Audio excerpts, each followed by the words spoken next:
vida no teu coração. Que ainda que você já tenha ouvido, eu declaro que o novo de Deus, vindo do trono de Deus, vai te tocar. Que o Senhor fale ao nosso coração e que as palavras de vida eterna venham transformar o nosso viver nesta manhã. E que o Espírito encontre aqui corações que não se endurecem quando Ele falar. Nós ouviremos a voz do Senhor, em nome de Jesus. Amém? Aleluia. O Senhor prometeu que a gente andaria em novidade de vida. É maravilhoso quando a gente ouve a palavra e você já ouviu aquela palavra e aí você confia que o Espírito Santo vai trazer algo novo. Porque senão a palavra do Senhor ficaria ultrapassada. Você atingiria um certo tempo de conversão e aí podia ser arrebatado, não é? Mas não é isso, o Senhor faz coisa nova o tempo todo. O tempo todo. Aleluia. Abra a tua Bíblia no livro de Lucas, no capítulo 10.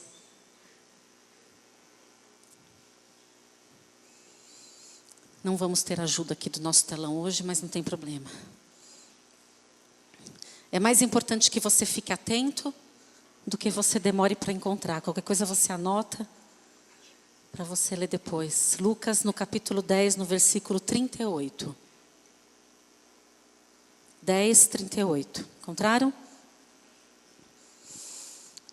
Indo eles de caminho, entrou Jesus num povoado, e certa mulher chamada Marta hospedou-o na sua casa. Tinha ela uma irmã chamada Maria, e esta se assentava aos pés do Senhor para ouvir-lhe as suas palavras. Marta, porém, agitava-se de um lado para o outro, ocupada em muitas coisas. Repita comigo, muitas coisas. Então se aproximou de Jesus e disse: Senhor, não te importas de que minha irmã tenha deixado que eu fique servindo sozinha? Ordena-lhe, pois, que venha ajudar-me. Respondeu-lhe o Senhor: Marta, Marta, andas tão inquieta e te preocupa com muitas coisas. Repita, muitas coisas. Entretanto, pouco é necessário. Uma só coisa é necessária. Diga, uma só coisa. Maria, pois, escolheu a boa parte, e esta não lhe será tirada. Amém? Uma coisa. Esse é o título da ministração. Meu marido perguntou assim para mim: você vai ministrar sobre o quê? Eu falei: sobre uma coisa. Aí ele achou que eu estava não querendo responder. Mas que coisa? Sobre uma coisa. Mas você não pode me dizer? Eu estou te dizendo. Eu vou falar sobre uma coisa, não foi? Aí ele ficou assim: vai domingo no culto para você ouvir, né? Uma coisa. De um lado, Marta envolvida com muitas coisas. E do outro, a Maria envolvida com uma só coisa. A Bíblia diz que Marta estava muito inquieta. Eu tenho certeza que Marta amava Jesus. Amava. E eu imagino ela ali tentando fazer o seu melhor para Jesus. Tentando ver se o bolo estava já pronto, tentando pôr a melhor toalha, tirando o melhor copo para colocar na mesa. Ela amava Jesus. Só que ela estava tão preocupada, tão ansiosa. E a gente vê pelas palavras de Marta, porque aquilo que a gente fala vem do nosso coração. A gente vê aqui uma mulher cansada. Uma mulher que trabalhava muito. E num dado momento, quando ela vira para Jesus e fala assim: não te importas? É como se ela dissesse assim: eu faço tudo. Eu sou tão certinha. Eu trabalho tanto. Acordei cedo. Não te importas? E a gente vê na fala dela um coração amargurado. E de alguma forma criticando a irmã. Marta não se dá conta de quem estava na casa dela.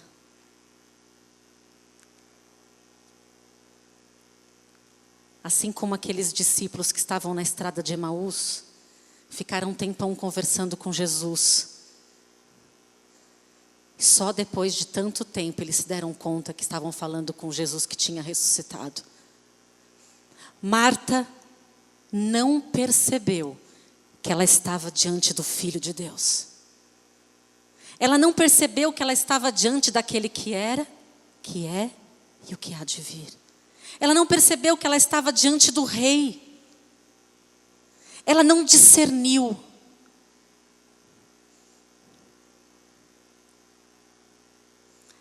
Ela estava tentando agradá-lo, mas ocupada com tantas coisas, distraída com tantas coisas. Às vezes, aquilo que Deus dá para a gente acaba se distraindo. As bênçãos nos distraem. Não vou nem falar de pecado, que o pecado nos afasta de Deus. Não vou falar disso.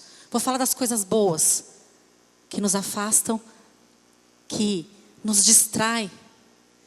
Faz a gente perder a oportunidade de estar diante daquele que a gente não sabe se vai estar amanhã. Essa Maria é a mesma que uma semana antes da morte de Jesus unge os pés dele. É interessante que as 3 vezes que essa Maria aparece na Bíblia, ela está aos pés de Jesus.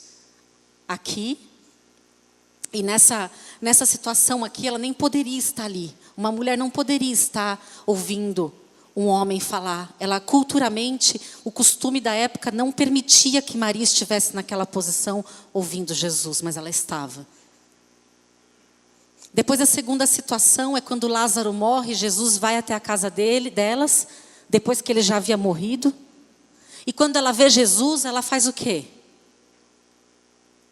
Ela se prostra chorando diante dele. E a terceira vez é quando ela unge os pés dele, porque ela discerne o que está para acontecer. Aquilo que ela tinha ali, aquele perfume, era valiosíssimo. E teve gente que questionou por que não tinha vendido o perfume.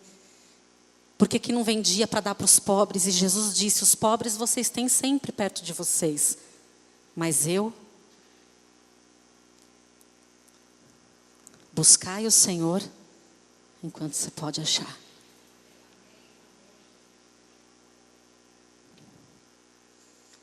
Marta não se deu conta que havia algo mais precioso do que fazer uma coisa para Deus.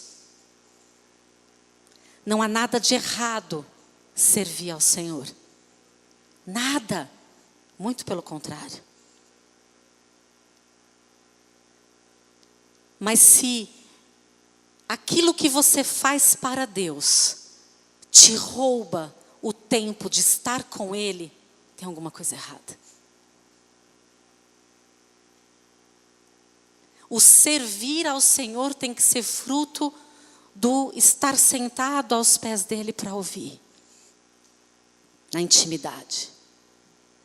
Marta, distraída, muito serviço. Eu imagino que ela estava ali. Talvez ela não tivesse ajuda, não sei, ali de outras pessoas. Às vezes ela estava tão ansiosa que às vezes nem até o bolo deve ter queimado. Não sei. Quando a gente está inquieto, fazendo um monte de coisa, aí você esquece o forno, toca o telefone, cuida de filho, faz isso, faz aquilo. Quando você vê aquilo que você estava fazendo com tanto zelo, até às vezes não dá certo. Inquieta. Quantas coisas estão te deixando ansioso nesse início de ano? Quantas? O que você tem dito para Deus assim? Deus, não te importas? Não te importas que eu estou doente? Não te importas que eu estou desempregado? Não te importas que o ímpio prospera e eu não? Não te importas? Que eu não falto no culto? Não te importas que meu filho está desviado? Não te importas? Não te importas, Deus, que eu faço tudo sozinha? Não te importas que o fulano é um folgado? Não te importas que eu estou sendo injustiçada? E aí Jesus, eu imagino que nesse momento, quando ele falou com a Marta, ele não repreendeu assim com raiva, brigando. Mas quando ele fala, Marta, Marta, é como se ele estivesse dizendo assim, Marta, você está tão equivocada a respeito das coisas. Sabe o que é uma pessoa equivocada? Você já se equivocou? Eu já, várias vezes. A pessoa que está equivocada, ela tem certeza que ela está certa. Tem certeza que aquilo que ela está pensando, fazendo, achando, está correto. E aí, se Marta parasse para sentar ali, para ouvir Jesus, ela perceberia o quanto ela está equivocada. E o quanto aquele Jesus que ela estava ali fazendo coisa para ele, o quanto ele queria estar com ela. E ela estava equivocada porque não sabia o quanto ela necessitava de estar com ele. A gente acha que só servir e só dar a ele o nosso serviço é suficiente, mas não é. Ele quer o meu coração. Ele me fez para si. E quando você senta, e não é para você falar quando você senta é para você ouvir. E ele começa a te falar. Marta, o que está acontecendo? Por que você está assim, Marta? Está se sentindo injustiçada por quê? Está cansada? Vai ficar cada dia mais cansada se você não parar e sentar. Senta, Marta. Porque a Maria escolheu a única coisa que importa. E isso não será tirado dela. O bolo vai queimar e se tiver gostoso vai acabar. A casa depois vai ficar toda suja, glória a Deus, aleluia. A casa suja é uma bênção, né? A pia cheia de louça, que bênção. Mas Marta, se você não prestar atenção, que a única coisa que importa neste momento é me ouvir, você vai adoecer, Marta. Você vai se perder, Marta. Não adianta ficar me servindo, falando mal da tua irmã. Eu não recebo, Marta. Você tem que sentar, porque eu vou te mostrar como é que está o teu coração.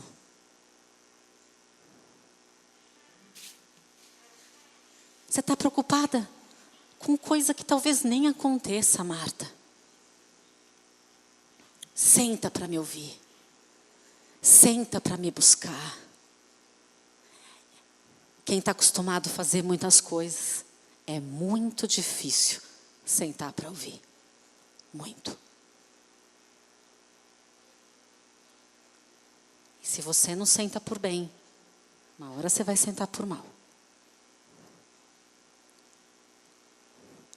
Aqueles que estão compreendendo, corra e sente. Senta. Sabe aquela coisa assim, opa, sentei. Tá bom. Mas não é 2 minutinhos por dia.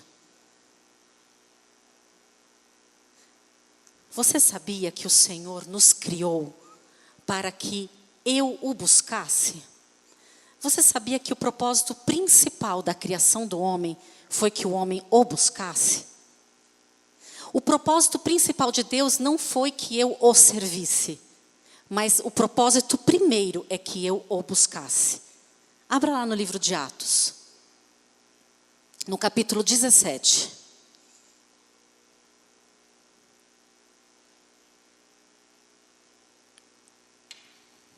Atos, capítulo 17. Versículo 26 e 27.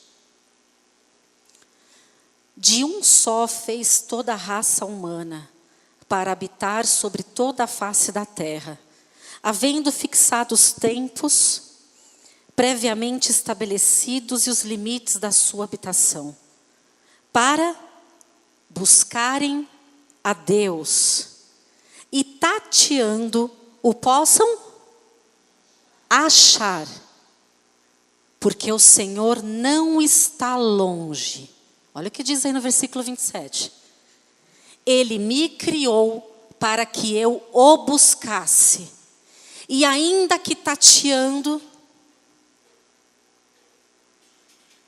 Ele fez de maneira que eu o encontre. Porque Ele não está longe. Jeremias, no capítulo 29, no versículo 14, diz assim: eu, o Senhor, quero ser encontrado. Ele criou o homem para que o homem o busque. E ele fica de um jeito lá no meio da sala para você tropeçar nele e ver que ele está ali. Às vezes você tem se questionado aonde ele está. Talvez no meio da sua luta. Quando a gente está no meio da luta, às vezes a gente questiona onde será que ele está? Será que ele está vendo? E aí ele diz: eu estou aqui. Eu sempre estive. Aonde você foi, Deus, que você não estava lá? Quem disse que eu não estava? Eu estava. Eu vi tudo. Eu sei de tudo. Ele quer ser encontrado. E eu sei que você sabe disso. Você não sabe? Você sabe, não sabe? Você sabe que Deus te fez para você o buscar. Você sabe que você tem que sentar para ouvir. Mas o que acontece que a gente não senta?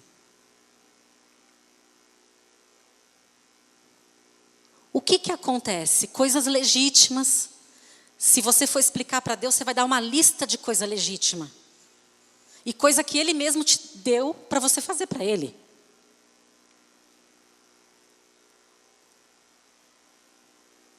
Mas Ele diz: senta, porque eu tenho muitas coisas para falar.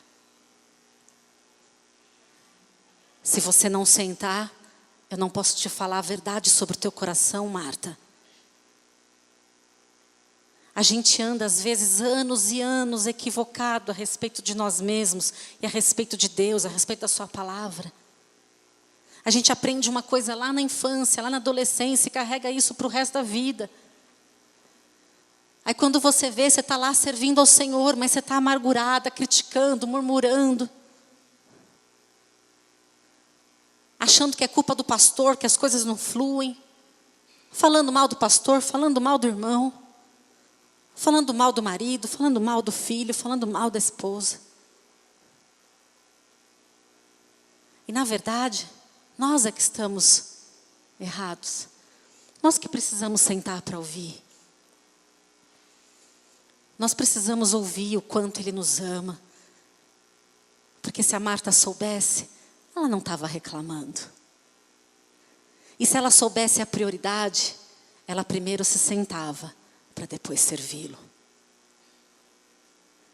Se você serve sem estar tendo esse tempo com o Senhor, uma hora o carro para. Tem gente que tem tanta dificuldade de parar, por causa até da personalidade da pessoa. Eu era super, extra, hiper Marta. Eu não devia nem chamar Jane. Devia chamar Marta. Marta Buarque. Bonito, né? Quem me conhece sabe. Eu era Marta. Porque Deus me salvou. Deus me salvou de mim mesma. E Ele tirou tudo das minhas mãos e falou: agora senta. E eu me vi, eu e Ele sozinha. Ai, meu Deus, e agora o que Ele vai fazer? O que Ele vai falar? E agora eu sou mulher de uma coisa só. Uma coisa só. Eu não negocio mais.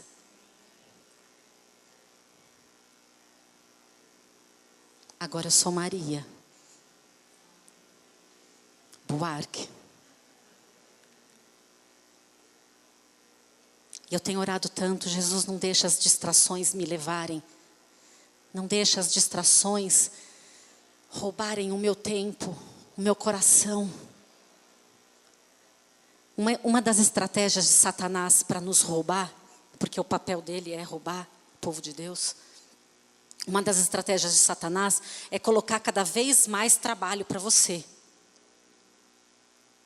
Lá no livro de Êxodo, depois você lê.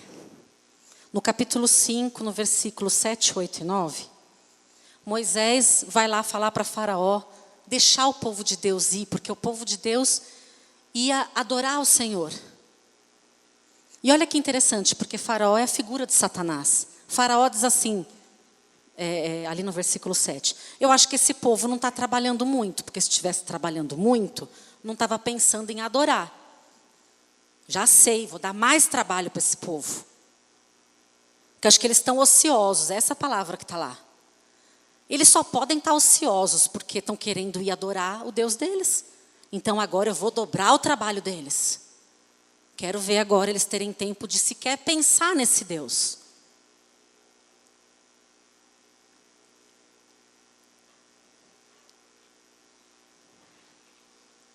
Ou é aquela coisa que você ora por muitos anos. E aí quando Deus te dá, aí você não tem mais tempo de estar com o Senhor. Porque você agora precisa se dedicar àquilo que Ele te deu. Já te aconteceu isso?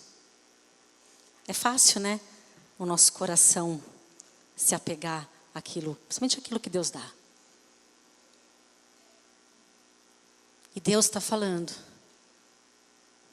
muito sério conosco. Se não tivermos tempo com o Senhor, como seremos curados? Eu agora no mês de dezembro, passei uma semana lá em Belo Horizonte, num retiro,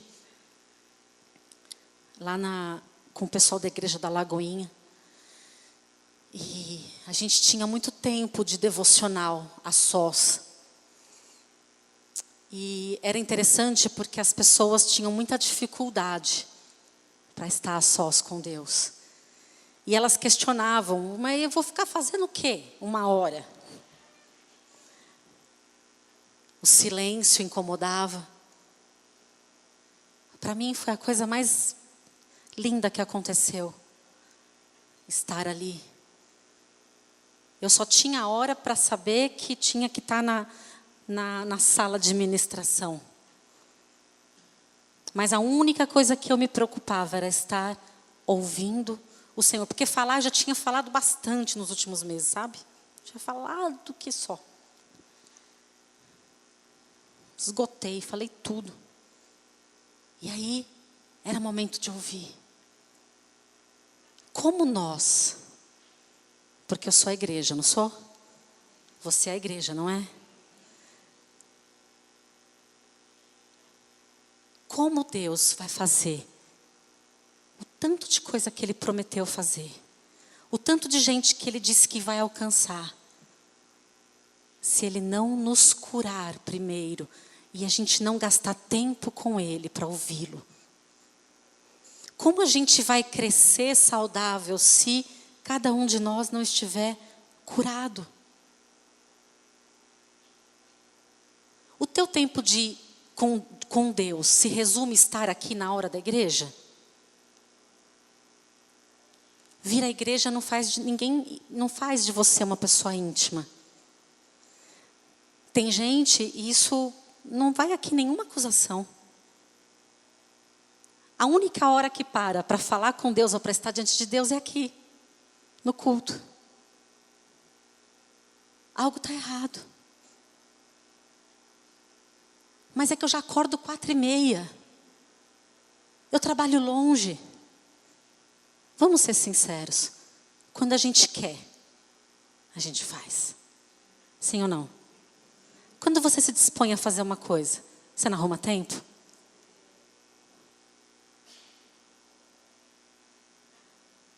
É que talvez a gente não tenha percebido esse Jesus na nossa casa.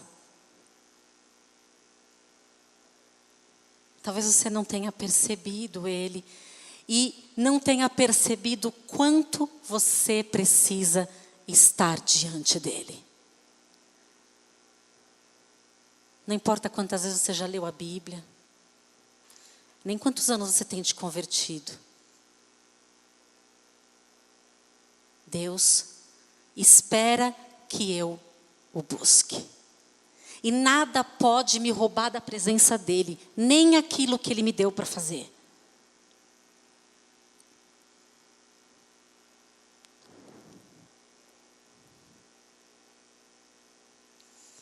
O propósito da minha existência, buscá-lo. Sabe o que acontece na intimidade? Enquanto Ele me cura, enquanto Ele me toca, enquanto Ele me transforma, Ele vai me transformando à imagem e semelhança do Filho dEle. No Salmo 115, no versículo 8, diz que aquela pessoa que adora alguém se torna semelhante àquilo que adora, ou àquele que adora. Enquanto eu estou na presença do Senhor, enquanto eu estou aos pés dEle, enquanto Ele está me curando, me tocando, me revelando a sua palavra, Ele está nada mais, nada menos do que me transformando à imagem de seu Filho. O propósito da intimidade é eu me tornar parecida com Ele. E aí, quando eu o sirvo, os outros leem em mim Cristo.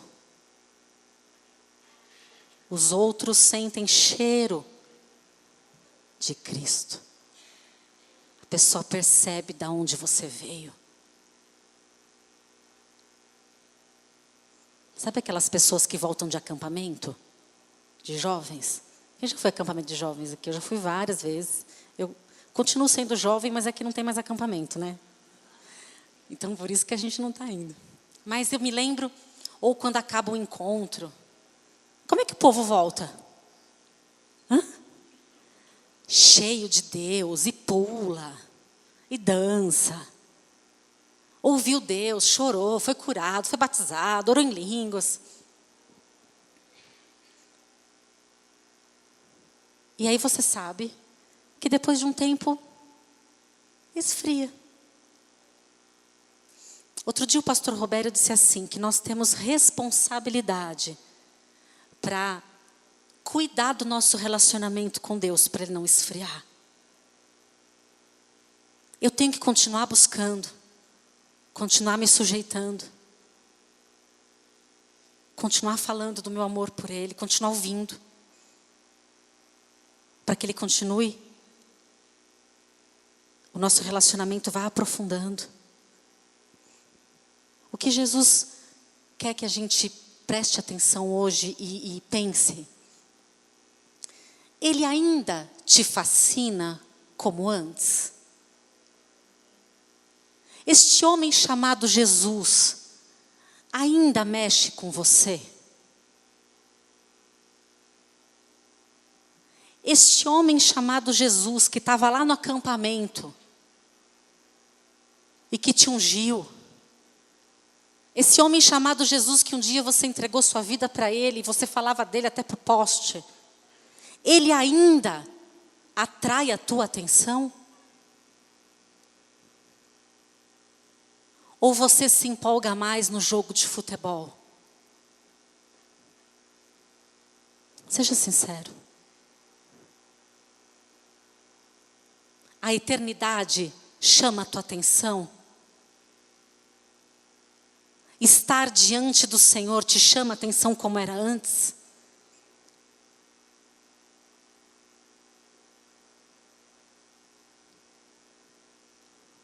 Você está ainda apaixonado por Ele? Já viu gente apaixonada? É muito legal. Não importa se chove, se faz calor, se é longe a casa da pessoa, se tem carro, se vai de ônibus, se está de greve de ônibus, não importa nada. A pessoa fica sem dormir, sem comer. Aí no telefone, desliga você. Não, desliga você. Ah, não, mais um pouquinho, então tá. Não, mas já são 3 da manhã, amanhã a gente tem que trabalhar. Ai, não, desliga você. Ai, eu te amo, ai, eu também te amo. Dá até raiva quando você não está apaixonado e vê gente apaixonada, né? Que a pessoa é tipo...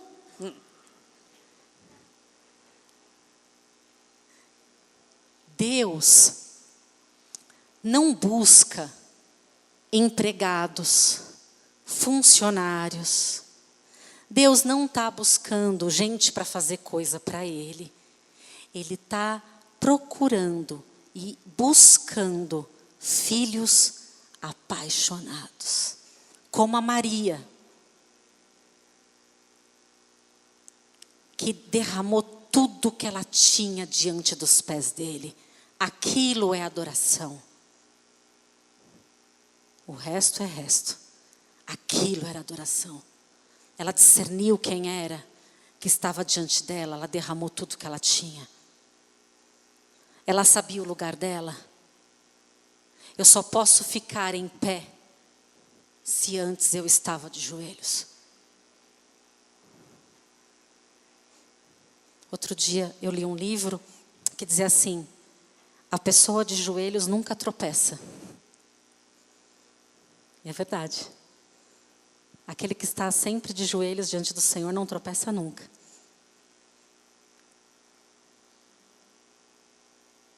Deus procura adoradores. Na Bíblia, você não vai encontrar outra coisa que Deus procura. Pode procurar que não tem. A única coisa que Deus procura, está lá registrado no livro de João, é adorador. O adorador não é o tocador, não é o cantor, não é o que dança. Eu posso ser um adorador e não tocar nada, nem dançar nada. Mas existe os que tocam e que adoram. Existe os que dançam e são adoradores.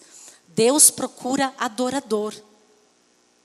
Deus procura Maria.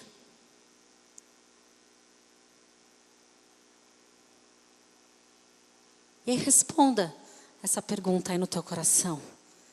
Você, em algum momento, perdeu a paixão, a fome?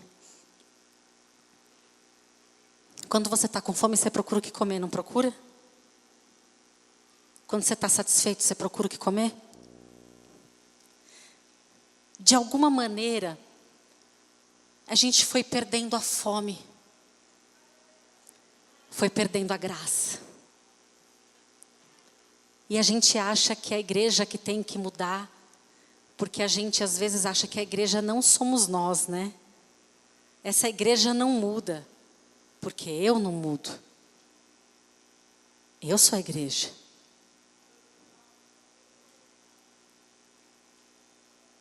Se eu perdi a paixão, o que aconteceu? Sabe como é que resolve quando a pessoa perde a paixão por Cristo? Perde a sua fome? Se resolve sentando lá nos pés dele. Vamos conversar, Jane. Vou te mostrar onde foi que aconteceu.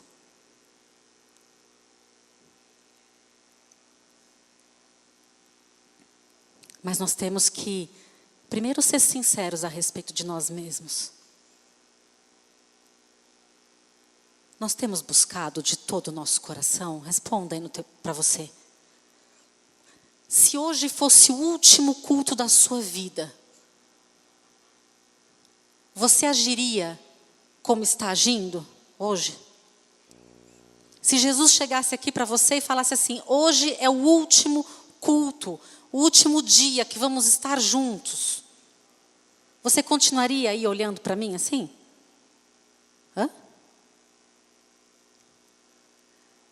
Hoje é o teu último momento para estar comigo, Jane.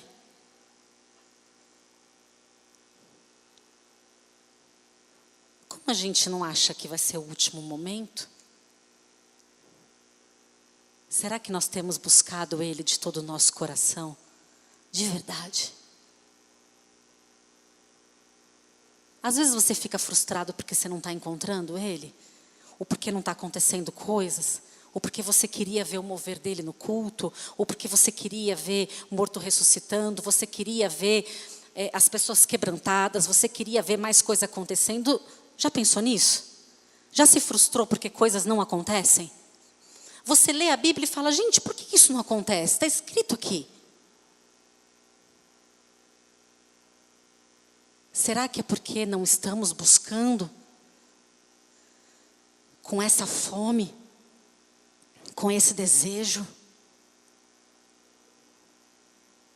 No livro de Amós, no capítulo 8, no versículo 11, diz assim: eis que vem dias, diz o Senhor, que eu mandarei fome sobre a terra.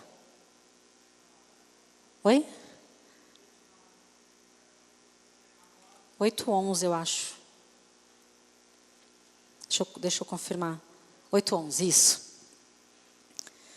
Repita comigo: fome. Fome.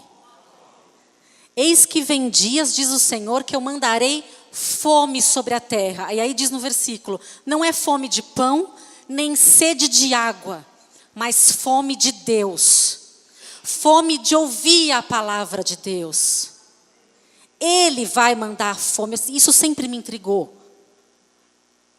Que é Deus que põe fome no coração do homem.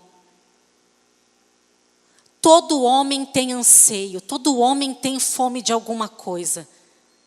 E a gente anda equivocado achando que outras coisas vão nos saciar. E não há nada que vai saciar nossa fome a não ser Cristo. Mas a gente insiste mesmo sabendo disso e procura comer outras coisas. E gasta tempo com outras coisas.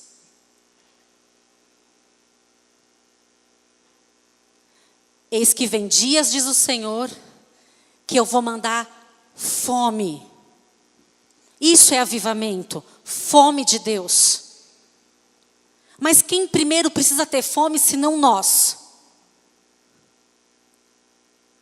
Você tem tido fome de Deus? Você já passou fome? Já ficou muito tempo sem comer? Você aceita comer até que não é comida, de fome. Mas quando você chega na presença de Deus, quando você acorda de manhã, você acorda com fome de Deus ou com fome de pão? Vamos ser sinceros, a gente vive muito tempo e passa dias sem buscar Deus. Sim ou não? Porque a gente está ocupado com muitas coisas. Mas uma só coisa importa: tempo de intimidade com o Senhor. E Deus, Ele está nos chamando, e Ele está procurando gente apaixonada, gente que não mede esforços para buscá-lo. E Ele está nos chamando para um relacionamento profundo. Como é o teu relacionamento com Deus? Numa escala de 0 a 10. Superficial? Mais ou menos? Ou ele é profundo? Deus não quer só que a gente sente, mas Ele quer um relacionamento profundo. Ele não quer uma igreja rasa. Igreja rasa não vê milagre. Igreja rasa não tem mover. Vida rasa não vê casamento se transformando. Agora quem é do fundão das águas, Deus está nos chamando para um relacionamento profundo. Ezequiel no capítulo 47. Não sei quantos já leram, eu vou dar assim só um pincelar para vocês. Ezequiel era um profeta. E ali no capítulo 47, Deus dá uma visão para ele. E o anjo de Deus, ali diz que o anjo de Deus chama Ezequiel e leva-o, tira dali de onde ele estava e leva ele para fora ali, para que ele pudesse ver, da perspectiva de Deus, o que Deus queria falar para ele. E aí o anjo mostra o templo, e diz ali a visão que águas saíam por debaixo do templo. E essas águas, elas vinham e elas estavam somente ali aos pés deles. As águas estavam só no pé. Você que já foi na praia, sabe quando você fica assim, só lá na beiradinha, assim? Só molhando o pé? O primeiro momento que Deus mostrou ali para Ezequiel eram as águas ali só molhando a sola do pé. Depois essas águas iam subindo. E as águas, elas começam a bater nos joelhos. Imagina você aí entrando no mar. Está tudo sob controle ainda, não é? Você sai a hora que você quer. As águas estão pelo joelho. E aí, o anjo vai mostrando e essas águas vão subindo. E aí diz que essas águas, elas chegam até os lombos, a cintura. E quando as águas começam a aumentar mais, diz ali a palavra que não tinha como agora permanecer em pé, e não tinha como se locomover se não fosse a nado, e não fosse se deixando levar por aquelas águas. O que Deus queria falar para Ezequiel e o que Deus quer falar para nós hoje? Que Ele quer que a gente vá além.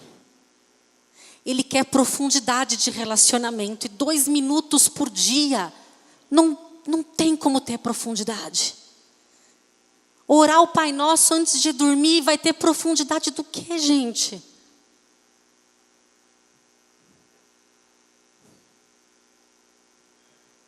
Como é que pode ser profundo se a gente não prioriza?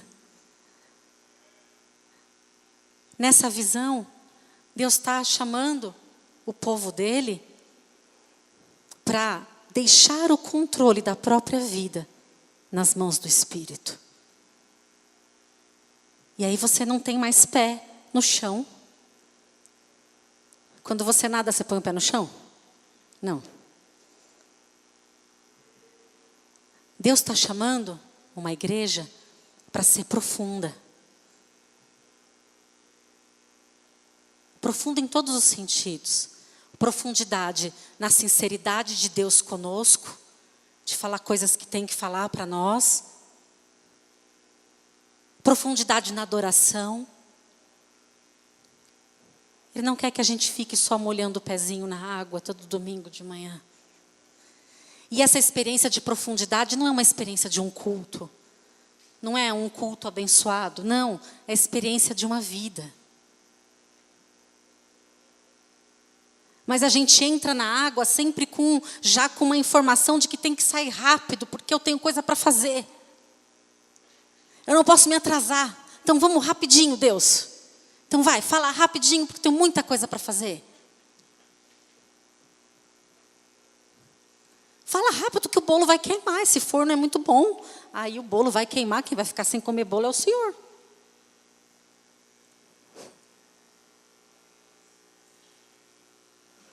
Ô Jane, não dá para ser rapidinho.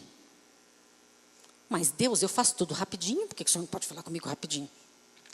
Porque nós estamos falando de relacionamento, Jane. Tem que gastar tempo. Tem que estar diante de mim. Até você me ouvir. Até você se aquietar.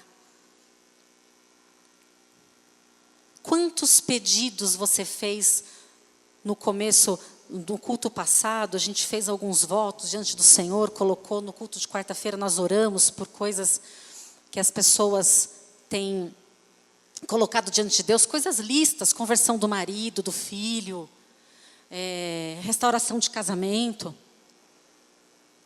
Tudo coisa de Deus. Quantos pediram que queriam buscar mais ao Senhor e ir mais fundo no relacionamento? Quantos? Salmo 27, abra lá. 27, versículo 4.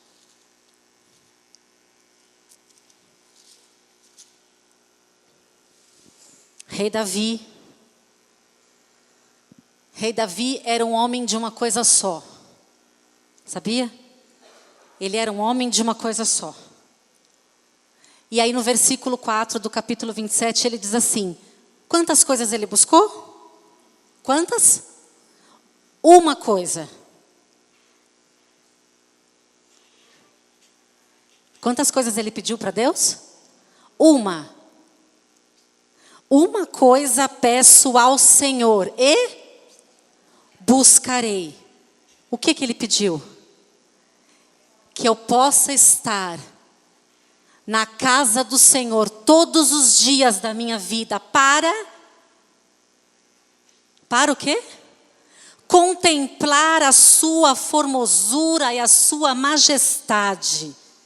E para meditar na palavra do Senhor. Davi pediu a única coisa que realmente importa. É por isso que ele era um homem segundo o coração de Deus.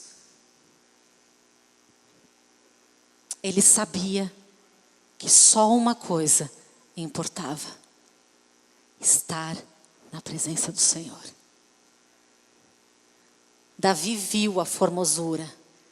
Se você ler os salmos que ele escreveu, você fala: não, esse homem aqui, ele viu. Ele viu. Ele contemplou. Mas quando ele dá essa declaração aqui, ele está dizendo: eu contemplei, mas eu quero mais. Eu vi, mas eu quero mais. Eu já li, mas eu quero mais. Eu já tenho 20 anos de convertido, mas eu quero mais. Eu estou com fome, mas eu quero mais. Eu já estive apaixonada, mas Senhor, eu quero mais. Eu quero renovar os meus votos. Eu quero me apaixonar de novo.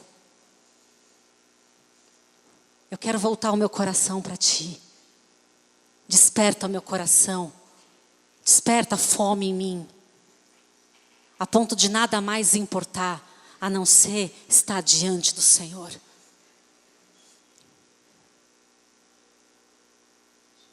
Para você cuidar dos outros, você precisa de tempo diante do Senhor.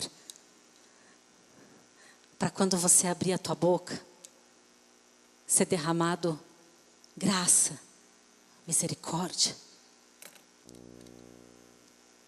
Quem está cheio de Deus, transborda Deus. Quem está cheio de Deus, transborda misericórdia. Quem está cheio de Deus, transborda graça. Quem está cheio de Deus, transborda compaixão. O que tem saído da tua boca e da minha? E é ser cheio todo dia, em todo tempo, toda hora. E não faça do culto o único momento que você tem para buscar o Senhor. O Senhor está chamando um povo para si. Um povo apaixonado. É isso que vai fazer diferença quando os novos vierem.